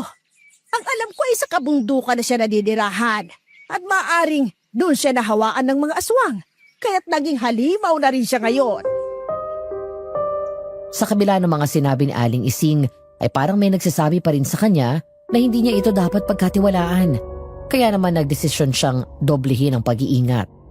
Kailangan rin niyang malaman kung ano ba talagang tinutukoy ni Mang Isidro. Dahil kung totoong nasa panganib nga ang buhay nila ni Sister Magda, kailangan na nila umalis sa baryong yon sa lalong madaling panahon. Oh, Sister Belen, saan ka nang galing? Ba't bigla ka na lang nawala? Naabutan ko siya sa bukana ng gubat, nakikipag-usap kay Mang Isidro. Ano? Nako, sister, iwasan niyo po siya. Delikado si Mang Isidro. Nananakit siya ng mga tao. Tama ang sinabi ng kapatid ko. Kilala ko si Mang Isidro at alam kong delikado siya. Huwag ka nang lalapit o makikipag-usap pa sa kanya. Napansin niya ang pagkabahala sa mukha nila. Pero hindi na lang siya nagsalita pa at sumang-ayon na lang sa mga sinabi nila. Pagkabalik naman nila sa bahay ay kaagad niyang pinuntahan si Sister Magda. Nakalak pa rin ang pinto ng kwarto nito pero hiningi niya kay Aling Ising ang susi. Ayaw pa sana nitong pumayag pero nagpumili talaga siya. Panginoon, iligtas niyo po ako mula sa mga nilalang ng dilim. Huwag niyo pong hayaang magtagumpay ang kasamaan. Tulungan niyo po ako. Nagmamakaawa ako. Sister Magda, Panginoon, napapaligiran kami ng kasamaan. Nakikiusap ako sa inyo. Huwag niyo kaming pabayaan. Huwag niyong hayaan na pati ako ay lamunin ng kadiliman. Hindi ako maaaring maging katulad nila. Sister Magda, ano po bang nangyayari sa inyo? Bakit po kayo umiiyak? Masama pa rin ba ang pakiramdam niyo? Naabutan niyang nakaluhod si Sister Magda at matiim na nagdarasal. Sobrang dilim ng kwarto dahil nakasara ang lahat ng bintana doon. Dahan-dahan siyang lumapit dito dahil parang hindi man lang siya nito napansin. Hinawakan niya ito sa balikat pero nanlaki ang mga mata nito nang makita siya. Mabilis naman siyang tinulak nito at tumakbo palayo sa kanya. Anong ginagawa mo dito? Bakit ka pumasok dito? Nagkaalala po ako sa inyo. Hindi pa rin kasi kayo kumakain at may gusto po sana akong sabihin sa inyo. Huwag na huwag kang papasok ulit dito! Lumayo ka sa akin! Bakit po? Hindi ko po kayo maintindihan. Napapaligiran tayo ng mga nilalang ng dilim. Ipagdasal mo na sana dinggin na Panginoon ang dalangin ko. Magdasal ka, Sister Belen. Huwag kang tumigil sa pagdarasal. Kailangan natin ng milagro upang makaligtas. May nalalaman po ba kayo tungkol sa pamilya nila? Hindi agad nakasagot si Sister Magda. Tinitigan lang siya nito. Namimilog ang mga mata. Singkulay ng papel ang labi at balat nito at tumhatagaktak ang pawis sa katawan. May malaking anino na umaaligid sa akin. Po? Ayaw akong tantanan nito hanggang sa pagtulog ko. Ano pong kailangan ito sa inyo? Gusto niyang angkinin ako. Nang sa gayon ay maging kagaya nila ako. Kagaya nila? Ano po ba sila? Sister Belen, hindi ka dapat pumasok dito. Hindi magandang kondisyon ni Sister Magda. Father, ano po bang nangyayari sa kanya? Hindi! Huwag kang lumapit sa akin! Sister Magda, uminahon po kayo. Ako to, si Father Gabriel. Wala akong gagawing masama sa inyo. Father, anong gagawin mo? Bakit kami dalang lubid? Tsaka ko na ipapaliwanag sa'yo. Sa kabila ng pagtutol ni Sister Magda ay nagawa pa rin itong lapitan ni Father Gabriel. Pinahiga nito ang madre sa kama at itinali ang mga kamay nito gamit ang lubid. Gusto sana niyang kumontra pero ang sabi ni Father Gabriel ay may plano raw ito at kailangan niya lang itong paniwalaan. Pagkawalan mo ko! Halimaw ka! Patawad, Sister Magda. Pero kailangan ko itong gawin. Bakit mo siya itinali? Father, ano pa talaga nangyayari sa kanya? Wala siya sa kanyang sarili. May May malaking anino raw na umaaligid at gumagambala sa kanya. Sister Belen, sa tingin ko, sinasapian ng masamang espiritu si Sister Magda. Ano? At kailangan natin itong mapalayas mula sa katawan niya. Inilabas nito ang holy water at nagsimulang magdasal. Kinawakan ni Father Gabriel ang ulo ni Sister Magda at nagsimulang magdasal ng mataimtim. Kasabay ng pagdarasal ay sinabuyan rin nito ng holy water ang katawan ng madre. Diyos ko, ang dami sugat na nagsilabasa sa katawan niya. Mukhang tama ka, Father. Sinasapian nga yata si Sister Magda. Hindi maganda to. Mukhang malakas ang masamang espiritong sumapi sa kanya. Ano gagawin natin? Sa ngayon, dito muna siya sa kwarto. Kailangan manatili siyang nakatali at nakakulong dito. Ano? Kawawa naman si Sister. Pansamantala lang. Ikakasal ng kapatid ko mamaya. At ayoko namang masira ang espesyal na araw niya nang dahil dito. Kung ganon, anong plano mo? Pagkatapos ng kasal, ay babalik ako sa simbahan. Kakausapin ko ang kura paroko natin. Siya ang mas nakakaalam ng mga susunod na hakbang. Kailangang imbestigahan muna ang pangyayaring ito bago magpapadala ang simbahan na mag-i-eksorsismo sa kanya. Paano to nangyari sa kanya? Sa totoo lang, hindi ko rin alam. Ito ang unang beses na may ganitong nangyari sa baryo namin. Pero huwag kang mag-alala. Hindi natin pababayaan si Sister Magda. Alalang-alala siya nung oras na yun. Kung pwede na lang na kumilos agad sila. Pero ayaw rin naman niyang masira ang kasal ni na Marla. Kaya pinilit niyang pakalmahin ang sarili sa abot ng makakaya niya. Po, mamayang gabi gaganapin ang kasal ni Marla at Dino? Oo, sister. Bakit gabi? Isa ito sa mga nakaugalian na namin dito sa aming baryo. Ngayon na ako nakarinig ng kasal na sa gabi sinasagawa. May mga kaugalian talaga kami dito na maaaring kakaiba para sa mga dayong tulad mo. Pasensya na po, nagulat lang ako. At gusto ko lang din talagang maasikaso na namin agad ni Father Gabriel, Sister Magda. Nag-aalala po kasi ako sa kanya eh. Huwag kang mag-alala. May mga inutusan na ako para bantayan siya mamaya habang nasa kapilya tayo. Naisip kong puntahan ulit si Sister Magda para kausapin. Malakas kasi ang kutob ko na may nalalaman siya tungkol sa pamilyang kasama namin. Pero nagulat ako sa naabutan ko nang pumasok ako sa kwarto niya. Nandun si Marla at may hawak itong isang buhay na manok. Kinakain ito ni Sister Magda at nagkaalat na ang dugo ng manok sa bibig at mukha nito. Diyos ko, Marla, anong ginawa mo? Pinuntahan ko siya dito para kamustahin. Ang sabi niya ay nagugutom na raw siya. Kukuha na sana ako ng pagkain at plano kong subuan na lang siya. Ang sabi kasi ni Kuya ay hindi ko siya pwedeng kalagan. Pero biglang sinabi sa akin ni Sister Magna na ayaw niya raw kumain ng normal na pagkain. Pero bakit naman buhay na manok ang pinakain mo sa kanya? Bakit? Nagustuhan naman niya. Pero, Marla, Sa tingin ko, hindi siya sinapian ng masamang espiritu. kung ganon, bakit siya nagkaganito? Nayanggaw si Sister Magda. Yanggaw? Nahawaan ng pagiging aswang. Tama ang sinabi ng anak ko. Base sa mga ipinapakitang kilos si Sister Magda, malakas ang kutob ko na isa na siyang bagong yanggaw. Pero sino naman nagagawa nito sa kanya? Pwedeng si Mang Isidro. O baka ibang aswang. Hindi natin alam. Kung totoo nga sinasabi niyo, paano ko siya matutulungan? Sa kasamaang palad, hindi nadadaan sa eksorsismo ang pagiging aswang. Hindi ito basta-bastang natatanggal sa katawan ng isang taong nayanggaw. Ang tanging magagawa na lang natin ngayon ay ang alagaan siya sa abot ng ating makakaya. Ang bagong yanggaw na kagaya niya ay madalas makaramdam ng matinding pagkagutom. Kaya tama lang ang ginawa ng anak ko. Napakainin siya ng buhay na manok. Kaysa naman tao ang kakainin niya, hindi ba? Kailangan ko makausap si Father Gabriel tungkol dito. Nasa kapilya siya ngayon. May inaasikaso para sa kasal mamaya. Pero alam na ni Kuya ang tungkol dito.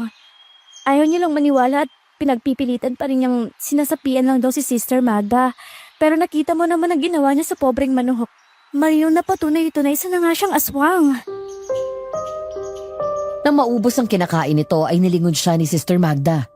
Bumukas ang bibig nito at sumuka ng napakaraming dugo. Nagtaka naman siya nang mahuli ang lihim na pagngiti ng mag-ina. Para bang ngiti ito ng tagumpay? Pero bakit? Anong dahilan kung bakit parang masaya sila sa nangyari? May kinalaman ba sila sa pagiging aswang ni Sister Magda? Marla, anak. Ako na ang bahalang linisin ang kalat ni sister. Magpahinga ka muna sa kwarto mo. Sige po, Inay. Medyo pagod nga po ako. Kailangan kong magpahinga para magandang-maganda ako mamaya sa kasal ko. Ikaw rin, Sister Belen. Magpahinga ka muna sa kwarto mo. Huwag kang mag-alala. Ako na ang bahala dito kay Sister Magda. Tutulungan ko po kayo. Ay, hindi na kailangan. Kaya ko na ito. Sister Belen, narinig mo naman si Nanay. Hayaan mo na siyang alagaan si Sister Magda. Ayaw talaga ni Nanay na nagtatrabaho na may istorbo. Halika na, lumabas na muna tayo.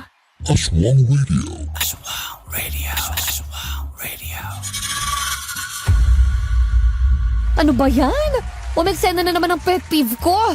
Nainis talaga ako pag may mga nagbibigay ng warning pero ayaw i-reveal yung buong detalye. Naku, kagaya na naman itong ginawa ni Mang Isidro. I mean, kung may nalalaman kang tea, spill it. Di ba? Spill mo na ng bonggang-bongga. Don't hold back. Naku, pag may mangyaring masama dito sa bida natin, isisisi ko talaga lahat kay Mang Isidro. Hay, kayo ba? Nakaka-relate ba kayo sa inis ko? Gigil yarn? Okay pa ba kayo dyan? Baka gusto nyong kumuha muna ng tubig o di kaya magkape muna tayo para mas lalo tayong nervyusin sa mga eksena, di ba sa kwentong ito? Naku, curious ako malaman kung sino mga nasa likod ng pagiging aswang ni Sister Magda. Kayo, ano sa tingin nyo ang nangyari sa kanya? Share nyo naman ang mga hula nyo sa ating comment section. And while you're typing, ituloy na natin ang ating kwento. Aswang Radio.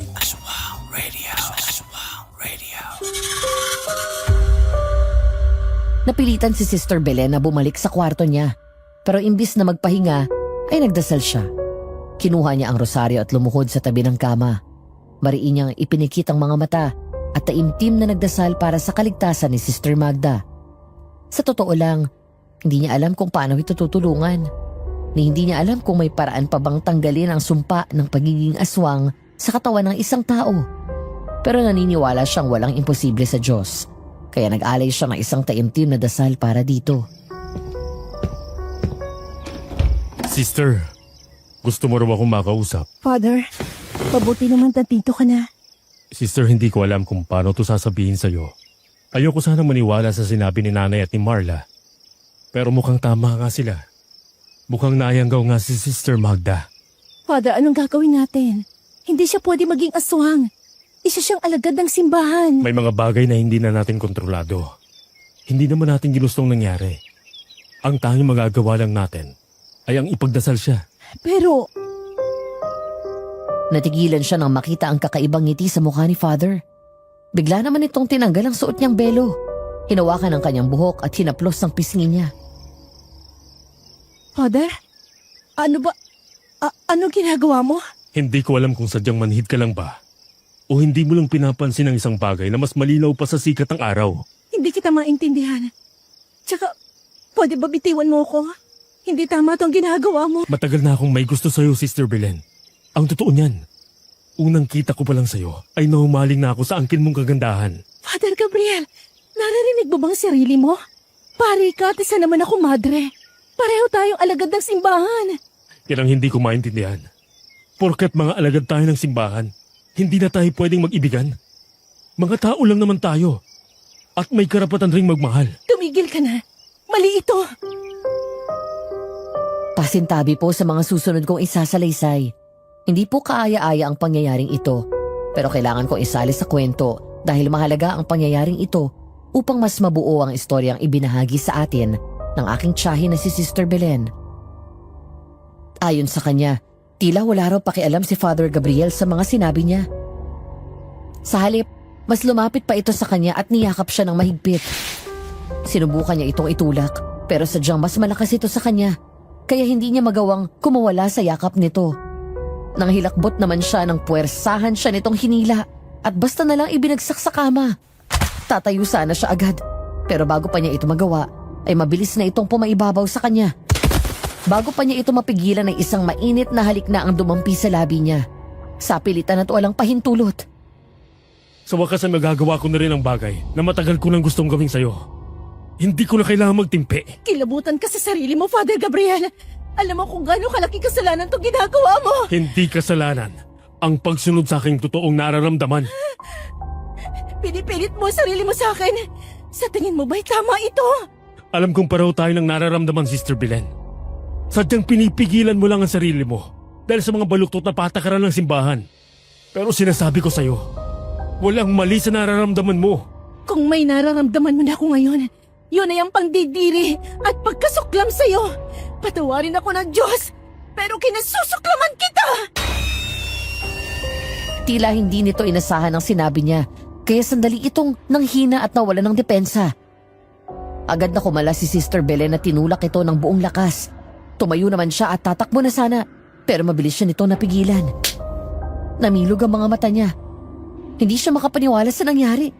Sinampal siya ni Father Gabriel ng sobrang lakas. Ni sa hinagap ay hindi niya naisip na magagawa nito yon sa kanya. Napaluha siya pero tumawa lang si Father Gabriel nang walang pakundangan. Anong nangyayari dito? Nakarinig ako ng ingay kaya mabilis ko kayong pinuntahan. Marla, huwag ka na makialam dito. Bumalik ka na sa kwarto mo at magpahinga. Kailangan mo maganda para sa kasal mo mamayang gabi. Sister Belen, ba't ka umiiyak? Pinagsamantalan ako ng kuya mo. Marla, tulungan mo ako. Huwag mo siyang pakinggan. May hindi lang kami pagkakaintindihan. Marla, pakiusap, paniwala ka sa akin. Nagsasabi ako ng totoo. Totoo man o hindi ang sinasabi niya. Sa tingin ko mas mabuting lumabas ka muna dito, kuya. Ano? Hindi naman siguro iiyak si sister nang walang dahilan.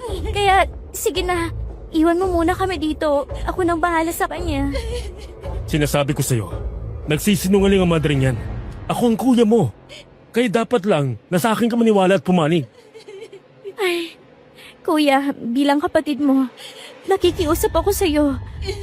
Iwan mo muna kami. Tinitigan sila nito ng masama. Pagkatapos ay nagpakawala lang ito ng isang malalim na buntong hininga. Bago lumabas ng kwarto, padabog pa nitong sinara ang pinto na parabang gustong iparamdam sa kanila ang galit nito. Nanginginig naman na napaupo si Sister Belen sa dulo ng kama habang umiiyak pa rin. Salamat sa pagtatanggol sa akin, Marla. Totoo bang sinabi mo? Talaga bang pinagsamantalahan ka ni kuya? Oo. Maging ako hindi rin makapaniwala. Sa tagal na namin magkakilala at magkasama sa simbahan, kailanman hindi ko naisip na magagawa niya ang bagay na to.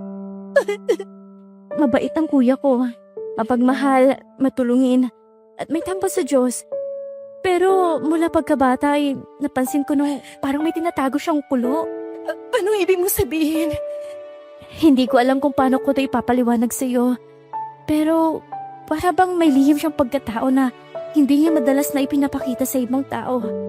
At sa tingin ko, lumabas ngayon ang lihim niyang pagkatao. Kaya niya nagawa to sa iyo. Niyakap siya ni Marla at pinakalma. Saglit naman itong lumabas ng kwarto para kumuha ng tubig. Nang bumalik ito ay may dala na itong baso ng tubig at ipinainom sa kanya. Ngunit may napansin siyang kakaibang amoy at lasa sa tubig na hindi niya maipaliwanag. Ngumiti naman si Marla ng makahulugan habang pinagmamasdan siya. Di nagtagal ay biglang umikot ang paningin niya at nabitawan niya ang baso. Anong nangyayari sa akin? Bakit ako nangihina at nahihilo? Huwag kang mag-alala, sister. Normal lang nararamdaman mo. Anong meron sa pinainom mong tubig sa akin? Malalaman mo rin mamaya. Sa ngayon ay magpahinga ka muna, Sister Belen. Tuluyan siyang nawalan ng malay pagkatapos niyang maubos ang tubig na pinainom nito sa kanya. At habang nawalan siya ng malay, nagkaroon siya ng panaginip na tila ba isang bangungot. Nakaupo siya sa harap ng isang mahabang mesa. Nababalot ng kadiliman ng paligid, ngunit may mga kandilang nag-aalab na nagbibigay ng kakaibang liwanag sa silid na yun. Nakakasulasok naman ang amoy na pumapasok sa kanyang ilong, na parang pinaghalong nabubulok na laman at matamis na usok ng kandila. Parang bumabaliktad ang sikmura niya ng dahil dito. Nasaan ako? Narito ka sa isang espesyal na hapunan na hinanda namin para sa'yo. Pinaghandaan namin mabuti ang gabing ito para sa'yo, sister. Tama. Kaya sana'y magustuhan mo ang mga hinanda namin. pinaghirapan talaga namin to. Namilog ang mga mata niya nang makita ang mga pagkaing nakalapag sa mesa. Nakita niya dito ang mga katawan ng tao na tila ba hinati-hati. At ang mga laman loob naman ay nakalantad at nakakalat sa ibabaw ng kahoy na mesa. May mga kamay at paa na nakahiwalay at may mga matang nakabukas ngunit wala ng buhay. Para bang nakatitig sa kanya ng may pagmamakaawa. Ang mga bitukan ng tao ay nakalawit para mga lubid na nababalot ng mga langaw na nag-aagawan sa pagkain. Nakita rin niya na may mga atay ng tao na may bakas ng mga insekto na naglalakad sa ibabaw nito. Ang amoy ng dugo ay mabigat. Para bang bumabalot ito sa kanyang lalamunan at nagpapalakas sa kanyang pagduwal.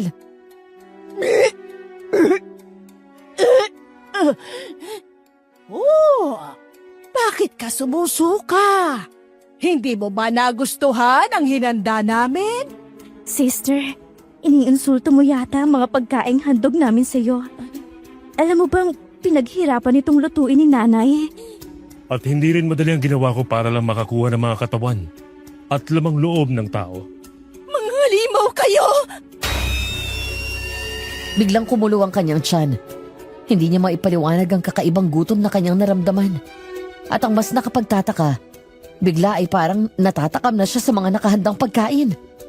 Lumapit siya sa mesa at nanginginig pa ang mga kamay niya habang inaabot ang isang piraso ng lamang loob ng tao. Malambot ito at malamig. Dahan-dahan niya itong sinubo at nginuya. Tumatagos ang ngipin niya sa malambot na laman habang ang mga likido ay tumutulo sa kanyang baba. Ayan! Sa wakas ay kinain mo na rin! Kumusta, sister? Masarap, di ba? Preskong-presko mga yan. Pero mas lalong sumarap dahil sinahugan at niluto ng mabuti ni nanay. Mukhang nagustuhan niya. Kita niyo naman, hindi na makasagot oh. Sarap na sarap sa pagkain. Sige lang, sister. Huwag mong pigilan ang sarili mo. Kain lang ng kain. Habang umunguya siya ay para bang may nararamdaman siyang kakaibang kasiyahan. Napawi na rin ang kanyang gutom. Ang mga laman loob naman na kinakain niya ay parang sumasayaw sa kanyang dila. Ang mga lasa nito ay nagahalo sa kanyang bibig. Biglang tumulo ang luha niya nang mapagtanto kung anong ginagawa niya. Lumingon naman siya sa mag-ina at kinilabutan nang sabay-sabay silang nagtawanan. Oh, sister! Gising ka na pala. Gabi na. Paano ako nakarating dito sa kapilya? Kanina ka pa namin sinusubukang gisingin pero ayaw mo talaga eh. Mahimbing na mahimbing ang tulog mo. Ayaw rin naman namin iwan ka sa bahay. Lalo na't alam natin delikado ngayon si Sister Magda. Kaya binihisan na kita at binuhat ka namin papunta dito. Ano? Pasensya ka na, sister ah. Gusto rin talaga namin makadalo ka sa kasal. Bakit kasi hindi ka magising kanina? Nanaginip ako ng masama. Huwag mo na lang isipin yon. Panaginip lang naman pala eh. Ang importante ay gising ka na. At gayon, masasaksihan mo na ang kasal ng aking anak. Mabigat ang hangin sa loob ng kapilya. Iginala niya ang paningin sa paligid at napansin ang matatalim na titig ng mga tao. Kasing kulay ng papel ang kanilang mga mukha at halos blanco ang kanilang ekspresyon. Napatingin naman siya kay Father Gabriel na nakatayo sa may altar. Nakasuot ito ng kulay itim na roba at nakakapagtakang wala na ang palagi nitong suot na crucifix. Kagaya ng mga tao sa loob ng kapilya, wala rin siyang mabasang emosyon sa mukha nito. Para bang nakatitig lang ito sa kawalan. Parang may mali. Walang mali, sister. Ang lahat ng ito ay tama lang. Alinsunod sa mga plano namin. Bakit po ganyan ang itsura nyo? Sobrang putla ng balat nyo at may kakaiba sa mga mata nyo. Hindi ko maipaliwanag. Mahirap bang intindihin. Pero ang nakikita mo gayon ay ang totoo naming anyo. Napansin ni Sister Belen na wala na ang mga rebulto ng mga santo sa kapilya. Tila ba tinanggal o nawala ng walang paliwanag? Tanging nandoon ay ang isang nakabaliktad na crucifix sa likod ng altar. Para bang simbolo ng isang masamang pagsamba. Tumayo naman si Dino sa may altar. Nakangisi at ang kanyang mga mata ay parang nagliliwanag sa dilim. Dahil malapit lang dito ang kinauupuan niya, ay pinagtuunan siya nito ng pansin. Magandang gabi, Sister Belen. Masaya po ako na nandito kayo. Kumusta pong pakiramdam ninyo? Hindi ko alam. Parang may kakaibang nangyayari sa akin. Hindi ko ito magawang ipaliwanag. Para bang may kakaibang enerhiya na dumadaloy sa katawan mo? Ganun na nga. Huwag kang mag-alala. Parte ito ng proseso. Anong proseso? Kumalma ka lang, Sister. Ang lahat ng bagay ay magiging malinaw rin sa iyo maya-maya. Hindi. Gusto ko ipaliwanag niyo sa akin ang lahat ngayon. Dahil malakas ang kutob ko na kung ano man ito nangyayari sa akin ngayon. Konektado ito sa masamang panaginip ko kanina. Mas lalo ka lang maguguluhan kung ipipilit mong maintindihan ang lahat ngayon. Pero Sister, mahalagang malaman mo na ang gabing ito ay hindi lang para sa amin ni Marla. Para rin ito sa iyo. Dahil ito magiging simula ng bago mong buhay. Maaari bang mamaya na tayo mag-usap? Magsisimula ng seremonya. Opo, Father. Lahat ay napalingon sa bukana ng kapilya nang tumayo doon si Marla at nag-umpisang maglakad sa aisle. Mabagal ang paghakbang nito at isa-isang tinitingnan ng mga tao sa paligid. Nakasuot ito ng isang mahaba at itim na trahe de boda na para bang gawa sa mga anino. May mga borda ito ng mga simbolo na hindi pamilyar sa kanya. Hawak naman ito ang isang nalalantang buke ng bulaklak. Ang mga petals tila ba nagiging itim habang hawak nito. Napakagandahan ng anak ko, hindi ba? Aling Ising? Bakit may dugo sa paligid ng bibig ni Marla? Huwag mo na lang siyang alalahanin. Sigurado naman akong maayos ang kalagayan niya. Pero, Sister, hindi lahat ng mga bagay na hindi pamilyar sa iyo ay kailangan mong pakialaman. Matuto kang gumalang sa mga tradisyon at paniniwala ng ibang tao. Pagkalipas ng ilang saglit ay nakarating na sa altar si Marla. Naghawak kamay naman sila ng mapapangasawa niyang si Dino at nginitian ng isa't isa. Nagsimula na ang seremonya, ngunit hindi ito tulad ng ibang ordinaryong kasal. Mababa at malalim ang boses ni Father Gabriel na nagdulot ng kilabot sa kanyang sistema. Tumutugon naman ang mga tao sa dasal sa pamamagitan ng mga nakakapangilabot na ungol. Narito tayo ngayon upang saksihan ang pag-iisang dibdib ng dalawang nilalang ng dilim. Espesyal ang gabing ito para sa ating lahat dahil hindi ito madalas na nangyayari sa ating baryo. Kaya naman dapat lang na ipagbunyi natin ang kasal na ito. Marla at Dino, narito kayo sa harap ng ating Panginoon ng Kadiliman. Nangako kayo ng inyong mga sarili sa isa't isa, sa buhay at sa kamatayan, sa liwanag at sa kadiliman. Opo, Padre. Opo, Padre. Ang inyong pag-iisa ay isang pag-aalay sa ating Panginoon. Isang pag-aalay ng inyong mga sarili, ng inyong dugo, at ng inyong laman. Pumunta ang dalawang kalalakihan sa harap ng altar. May dala silang malaking tupa na inalay nila sa harap mismo ng ikinakasal. Kumuha naman ng isang matalim na kutsilyo si Father Gabriel at lumapit sa tupa. Anong gagawin niya? Huwag kang tumayo. Hindi mo pwedeng gambalain ang seremonya. Pero kakatayin niyang inosenteng tupa sa harap natin mismo. Isa ito sa mga kaugalian namin na kailangan mong irespeto. Pero, Sister, nirerespeto kita bilang kaibigan ng anak ko. Pero sa totoo lang, malapit na ring maubos ang pasensya ko sa iyo. Mula nang dumating ka dito, wala ka nang ginawa ko di questionin ang mga kaugalian namin. Dahil mali ito, hindi ko intensyong bastasin kayo. Ang gusto ko lang ituwid ang baluktot yung paniniwala. Hindi porket hindi mo maintindihan at hindi ka umaayon sa mga paniniwala namin ay baluktot na ito. Sa ngalan ng kadiliman at sa bisa ng kapangyarihan ng ating Panginoon, ating iaalay ang buhay na ito. Ang tupang ito ang magsisilbing alay natin upang mabiyayaan sina Marla at Dino ng masaya at masaganang pagsasama. Pinutol ni Father Gabriel ang leeg ng tupa. Ang dugo naman ng hayop ay binuhos nito sa isang ginintoang tasa na nasa altar. Iginala niya ang paningin sa paligid at napansin ang malapad na ngisi sa mukha ng bawat isa. Parang nagniningning ang mga mata nila sa kanilang nasaksihan. klaseng tao kayo? Ang tanong, mga tao nga ba kami? Ano? Hindi kami mga pangkaraniwang nilalang, Sister Belen. At ilang sandali na lang, tuluyang ka na rin magiging katulad namin. Kagaya ni Sister Magda.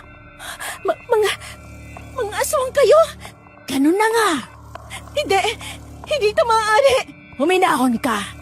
Di magtatagal pasasalamatan mo rin kami. Bakit ko kayo pasasalamatan? Gayong ginawa niyo ako halimaw at sugo ng demonyo. Di hamak na mas makapangyarihan ang Diyos na aming sinasamba. Kung ikukumpara sa Diyos na iyong pinaglilingkuran, wala kang karapatang bastusin ng Panginoon namin. Kilabutan ka sa mga sinasabi mo, Aling Ising. Baka nakakalimutan mo, isang paring anak mo. Pareho kami ng Diyos na sinasamba at pinaglilingkuran. Pare? Baka naman huwad na pare. Ano? Sinadya naming gawing pare ang anak ko si Gabriel upang hindi kami mahirapang dalhin ang mga tulad mo dito sa aming baryo. At oo, tama ang iniisip mo. Hindi ikaw ang unang alagad ng simbahan na nakarating dito at naging aswang.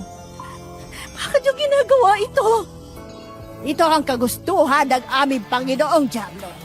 Gusto niyang kunin ang mga kagaya niyong naglilingkod sa simbahan ng huwad na Panginoon. Marla, Dino, inyong tanggapin ang simbolo ng inyong pag-iisa. Inyong tikman ang dugo ng ating alay at inyong kainin ang laman ng ating handog. Magkahawak kamay pa rin lumapit sina Marla at Dino sa tupa na ngayon ay nakahiga na at walang buhay. Kinuha nila ang mga peraso ng karne at sinimulang kainin ito. Tumatagos sa mga ngipin nila sa malalambot nitong laman. Nagsigawan naman ang lahat ng nasa loob at labas ng kapilya.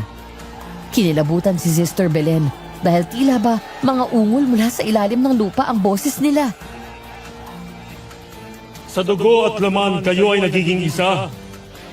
Sa kadiliman kayo ay maghahari. Sa kamatayan, kayo ay mabubuhay. Sige, Marla at Dino, ubusin niyo yan. Kain lang na kain. Ito ang magpapalakas sa inyo bilang bagong mag-asawang aswang. Ibig sabihin ba nito, aswang rin si Father Gabriel? Paano siya naging pare kung aswang siya? Hindi pa siyang ganap na aswang ang anak kong si Gabriel. Sinadya namin ito bilang parte ng plano namin. Kailangan niyang magawang pasukin ang simbahan niyo. Kaya hindi namin ipinasa sa kanya ang kapangyarihan ng aming lahi. Dahil misyon niya magdala ng alay para sa mga halimaw na tulad niyo. Ganon na nga. At sa nakalipas na mga taon, di minsan na hindi niya kami binigo. Kagaya na lang ngayon. 2 alagad ng simbahan pa talaga ang dinala niyang alay. Ako'y sumasampalataya sa ating Panginoon ng kadiliman. Ako'y sumasampalataya. At ngayon kayo ay kasal na. Kayo ay magsasama sa kadiliman magpakailanman. Nagsigawan naman ang mga aswang na puno ng kagalakan. Umalingaw-ngaw ang nakakapangilabot nilang boses sa buong kapilya. Habang si Marla at Dino naman ay naghalikan gamit ang mga labi nilang punong-puno ng dugo ng kinain nilang tupa. Sister Belen, sana'y nagustuhan mo ang iyong nasaksihan. Pero hindi pa tapos ang aming sorpresa.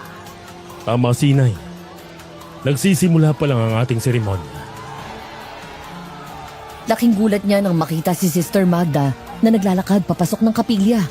Hawak nito ang isang piraso ng laman ng tao at ang mga daliri nito ay may mga bakas ng dugo. Kinakain ni Sister Magda ang laman ng tao habang naglalakad. Ang mga ngipin nito ay tumatagos sa malambot na laman at rinig na rinig ang kanyang pagnguya sa katahimikan ng kapilya. Narito na pala ang ating espesyal na panauhin. Paano siya nakawala?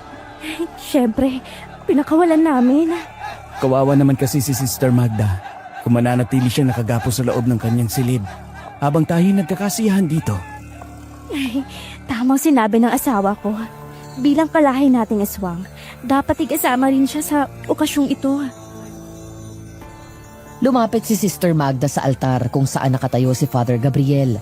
Kinabahan naman siya nang makita ang inilabas ni Father na kutsilyo at itinutok ito sa daliri ni Sister Magda. Akmang tatayo siya para pigilan ito, Pero mabilis naman siyang hinawakan ni Aling Ising. Nagpumigla siya, pero wala siyang nagawa nang pati sina Marlo at Dino ay lumapit rin sa kanya para pigilan siya. Hinawakan ni Father Gabriel ang kanang hinlalaki ni Sister Magda at hiniwa ito. Naglikha ito ng malaking sugat at ipinatak nito ang dugo sa ginintoang baso na may dugo rin ng tupa. Itinaas ni Father Gabriel ang baso at ngumisi na parang isang demonyo. Ang pinaghalong dugo ng aswang at dugo ng hayop. Ito ang magsisimbolo ng iyong panibagong buhay, Sister Belen. Anong ibig mo sabihin? Kailangan mong inumin ang nasa baso upang maging ganap na ang iyong pagiging aswang. Hindi! Ayoko! Inumin mo na ito, Sister Belen.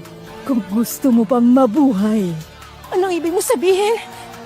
Yung tubig na ipinainom ko sa iyo kanina. Ito ang ginamit ko upang hawaan ka sa pagiging aswang namin. Pero magiging ganap lang ang pagiging aswang mo pag ininom mo ang nasa basong yan. Pag hindi ka naging ganap na aswang, manghihina ka dahil hindi kakayanin ng mortal mong katawan ng lasong iniligay ko sa katawan mo. At maaari mo itong ikamatay. Kung ganon, mas gugustuhin ko pang mamatay kaysa maging katulad nyo. Hindi ako papayag na maging isang halimaw. Pero kailangan mong maging aswang upang magtagumpay kami sa aming misyon. Kailangan mong maintindihan na mapaparusahan kami ng aming Panginoong Diablo pag nabigo kaming gawin kang aswang. Kaya gagawin namin ang lahat upang magtagumpay. Wala nang nagawa si Sister Belen. Umiiyak siya habang pinipilit siyang uminom ng pinaghalong dugo. Nagpumigla siya, pero sadyang mas malakas sa mga taong ito, kaya hindi siya makalaban. Napapikit siya ng malasahan ng pinaghalong dugo ng aswang at hayop. Mabigat at mapait ang lasa nito, na para bang umaakyat sa lalamunan niya at pumupuno sa kanyang sikmura.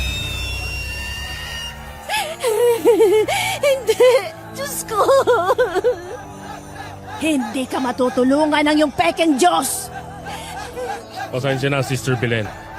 Pero hindi ka na diringgin ng Diyos dahil isa ka ng nilalang ng dilim na kagaya namin. Isang malaking pagkakamali pinagkatiwalaan kita, Father Gabriel. Hindi ka karapat-dapat na mag-isang pare dahil isa ka manlilinlang demonyo!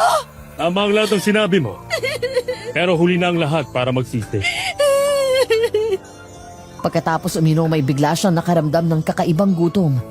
Isang gutom na hindi niya maipaliwanag at isang uhaw na hindi niya magawang tiisin. Pinagtinginan naman siya ng mga aswang sa paligid at sabay silang tumawa. Nararamdaman ko ang iyong gutom at uhaw. Hindi mo yan matitiis, Sister Belen. Huwag na natin siyang pahirapan pa. Mahal, tulungan mo nga si Sister Belen. Siyempre naman, mahal. Mga kasama, dalhin niyo na dito ang ating handog para sa bagong yanggaw na madre. Anong gagawin niyo? Hindi ba't nagugutom ka, sister? Narito ang buhay na manok. Maaari mo itong kainin. Higupin mo rin ang dugo nito hanggang sa mapawi ang uhaw mo. Hindi! Hindi ko gagawin yan! Huwag ka nang magkaila! Nararamdaman namin ang pagkatakam mo sa hayop na ito. Huwag mong tiisin ang iyong uhaw at gutom, sister. Sige na! Kinuha ni Dino ang buhay na manok at idilapit ito sa kanya. Napalunok siya ng kanyang sariling laway. Umiiling at pilit na nilalabanan ng temptasyon. Pero sadyang mas malakas ang puwersa ng kadilimang nananalaytay sa kanyang katawan. Sa huli, hindi na niya napigilan ang sarili niya. Kinuha niya ang buhay na manok at kinain ito. Tumagos ang mga ngipin niya sa balahibo at laman ng hayop. Ang dugo at mga laman loob ay tumutulos sa kanyang baba habang kinakain niya ito ng walang pakundangan. Mahusay, Sister Belen. Sige lang, kumain ka lang. Huwag mong pipigilan ang sarili mo. Tunay ngang isa ka na sa amin. Kuya, muli ka na namang nagtagumpay sa iyong misyon. Nakakahanga talaga ang iyong galing. Kailan ko ba kayo binigo? Mabilis niyang naubos ang manok. At pagkatapos mabusog, parang bumabagsak na ang katawan ni Sister Belen. Bigla siya nang hina at umikot ang paningin niya. Di nagtagal bumagsak na siya sa sahig at tuluyang nawala ng malay. Nagising siya na nakahiga sa isang madilim na kwarto. Tanging ang liwanag ng isang maliit na kandila ang nagbibigay ng kaunting ilaw sa paligid. Mabigat ang hangin sa amoy ng usok at parang may bahid ng kakaibang enerhiya. Nakatayo naman sa paligid niya sina Aling Ising, Marla at Dino. Samantalang nakaupo sa tabi niya si Father Gabriel. Sa wakas, ay nagising ka na rin. Anong nangyari sa akin? Tuluyan mo nang niyakap ang pagiging isang aswang. Hindi totoo yan. Nagsisinungaling kayo. Si Sister Magda, nasan siya? Tumakbo si Sister Magda patungo sa kagubatan. Sinubukan namin siyang habulin pero hindi na namin siya nahanap. Mukhang kagaya ni Mang Isidro ay ayaw niya ring tanggapin ang katotohanan. Kaya imbes na mamuhay ng normal bilang isang aswang, mas pinili rin niyang magpakalayo-layo. Huwag kang mag-alala, Sister Belen. Narito kami para sa'yo. Hindi madali ang buhay ng isang bagong yanggaw na katulad mo. Pero sa tulong namin, sisiguraduhin namin magiging maayos at komportable pa rin ang buhay namin. Hinding-hindi ka magugutom. Marami kaming buhay na hayop dito. At oo, pwede ka rin kumain ng tao kahit kailan mo gusto. Ito, bilang tanda ng katapatan namin sa'yo, isuot mo ito. Kinuha ni Father Gabriel ang isang itim na kwintas na may nakasabit na maliit na bato. Para bang nagliliwanag ito sa kadiliman. Ang kwintas ay may mga simbolo at marka na hindi niya maintindihan. Nginitian siya nito at sinuot ang kwintas sa kanya. Ito ay para sa'yo. Gagamitin mo to para hindi ka masunog o mamatay sa araw. Proteksyon ito para sa'yo bilang isang aswang. Para makapamuhay ka ng normal at makalabas ng bahay kahit hindi paggabi. Ayoko dito. Hindi ka namin pipilitin. Kagaya ni Sister Magda na mas piniling mabuhay sa kagubatan. Irerespeto rin namin ang desisyon mo. Hindi ka namin ikukulong dito at pipiliting makisama sa amin. Pero sister, tandaan mo na kami lang ang makakaprotekta at makakapag-alaga ng maayos sa'yo. Kung mas pipiliin mong umalis dito, humanda kang mahirapan sa buhay mo bilang isang bagong yanggaw. Napalingulingo siya. Hindi niya gugustuhing manirahan kasama ang pamilyang dahilan kung bakit siya naging aswang. Mas lalo lang siyang magiging halimaw kung makakasama niya ang mga ito. Alam niyang mahihirapan siya, pero titiisin niya kaysa makasama sila. Hindi. Uuwi ako. Gusto ko umalis dito. Kung yun ang gusto mo, Sister Belen, maaari kang umalis.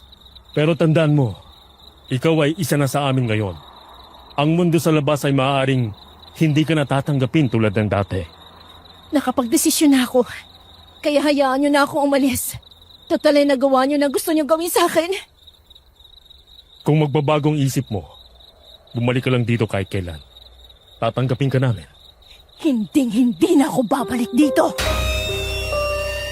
Bagaman nangihina ay pinilit pa rin niyang tumayo. Lumakad siya palabas ng kwarto. Ang kwintas ay nakasabit na sa kanyang leeg na para bang isang simbolo ng kanyang bagong kapalaran bilang isang aswang.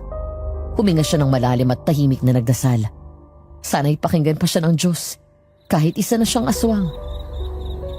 Madilim pa ang paligid nang lumabas siya. Lumingon siya sa bahay at nakita sina Father Javier na nakadungaw sa bintana at para bang hinahatid siya ng tanaw. Humugot siya ng malalim na hininga at pinangako sa kanyang sarili na kahit anong paghihirap man ang harapin niya, hinding-hindi na siya babalik sa baryong ito. Punong man ng galit ang puso niya nung oras na yon. Naniniwala siyang magbabayad din ang mga ito sa takdang panahon. Sigurado ka na ba sa napili mong desisyon? Mang Isidro, nakita niyo po ba si Sister Magda? Ang sabi nila, tumakbo raw siya patungong kagubatan. Oo, nakita ko siya. Pero tuloy-tuloy lang siya sa pagtakbo. Kaya hindi ko na alam kung nasan siya ngayon. Ikaw, sigurado ka bang aalis ka na dito? Opo, ayoko silang makasama. Baka mas lalo na akong maging halimaw pag silang kasama ko sa buhay. Sigurado rin akong patuloy nila ako i-impluwensyahan hanggat kasama ko sila. May punto ka. At para sa akin ay tama ang iyong desisyon. Pero sana'y alam mo rin na mula ngayon ay hindi na magiging madali ang buhay mo. di hindi ka na makakatapak ng simbahan para maging isang madre. Hindi na babalik sa dati ang buhay mo. Alam ko po yan. At nakahanda na ako.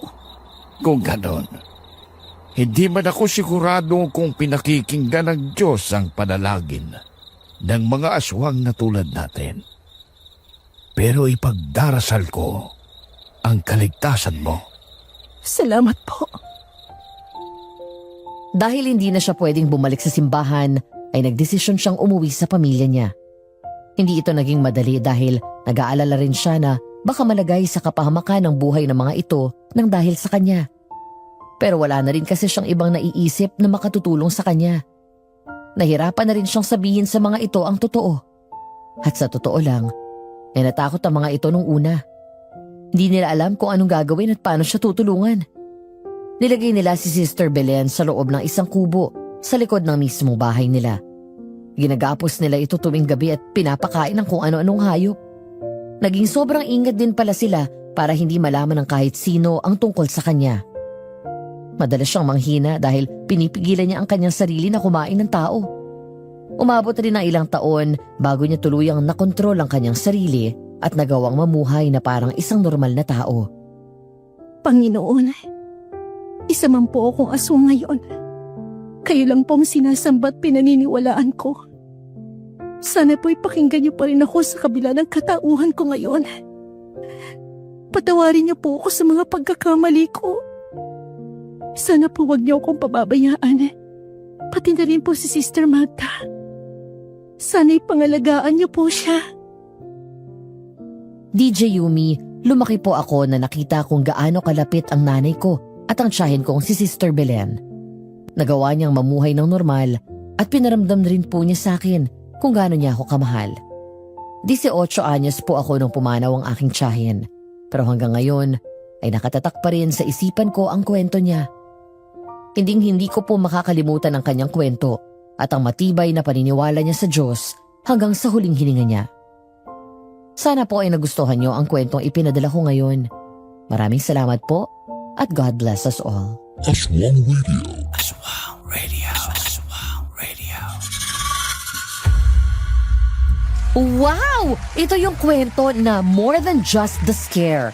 Oo, may hatiding powerful message sa atin, no? Iba pa rin talaga ang nagagawa ng matibay na pananampalataya sa may kapal. Imagine, naging aswang man si Sister Belen, hindi pa rin siya tumigil sa pagdarasal sa Diyos. Kayo, sa tingin niyo ba tinanggap siya ng langit sa kabila ng pagiging aswang niya? Kasi ako, I'd like to believe na hinusgahan siya ng Diyos base sa kanyang kabutihan at hindi base sa kung ano siya dito sa mundo. Kaya yesterday once more, oo, naniniwala akong nasa langit si Sister Belen ngayon. Sana nakatulong kahit papano yung kwentong ito para mas strengthen talaga yung faith natin kay Lord, no? Pero may ilang mga katanungan pa rin yung nasa isip ko na baka kaya niyong sagutin. Ano na kaya nangyari kay Sister Magda, no? Nagkaroon rin kaya siya ng normal na buhay kagaya ni Sister Belen? O baka tuluyan na yung namatay sa gitna ng kagubatan? At di ko rin maiwasang ma-curious kung ano nangyari kina Father Gabriel. Nakabalik ba ito sa pagpapari? May iba pa ba itong mga nabiktima? Sana naman wala na. Kasi kung mismong pari na kagaya niya yung nagagawa yung ganong bagay, di ko na alam kung sinong pagkakatiwalaan. But regardless, naniniwala rin akong may hustisya para sa lahat ng buhay na sinira nila. It may seem like nagtagumpay sila ngayon sa kasamaan sa kwentong ito, but the truth is, sila ang talo. Alam niyo kung bakit? May karma pa rin sa kanila. Sisingilin at sisingilin sila ng Diyos. And since a long time ago na rin naman nangyari ang kwentong ito, posibleng nasusunog na sa impyerno yung mga kaluluwa nila ngayon. Ayan, very satisfying isipin yung ganun, di ba? Pero mas magiging satisfying sana ito kung kasama nilang masusunog sa impyerno yung mga korap na politiko sa bansa natin, Lord! Baka naman pwedeng pakiprayo yung mga buwayang yon. Nako, bago pa umabot sa kung saan yung usapan natin, share nyo naman kung ano natutunan nyo sa kwento na pakinggan natin dito. Lapag nyo na lang sa comment section dahil excited na ako mabasa ang mga komento ninyo. And as always, gusto ko kayong pasalamatan sa walang sawang pagsuporta nyo sa ating munting channel. Sana po patuloy niyo po kaming samahan sa mga darating pa naming kwento dito sa Aswang Radio. Makakaasa po kayo na tuloy-tuloy lang ang pananakot namin sa inyo. Tulungan niyo po kaming ipalaganap ang kaaswangan ng Aswang Radio by liking our videos and by subscribing and sharing our channel. Hit the notification bell na rin para sa ating channel at para hindi kayo maging outdated. Alam niyo lagi na may bagong upload sa mga latest na channels natin. Ito po ang inyong DJ Yumi na nagsasabing, aswang ka man sa paningin ng iba, sa panaginip ko, ikaw ang bida. Aswang Radio.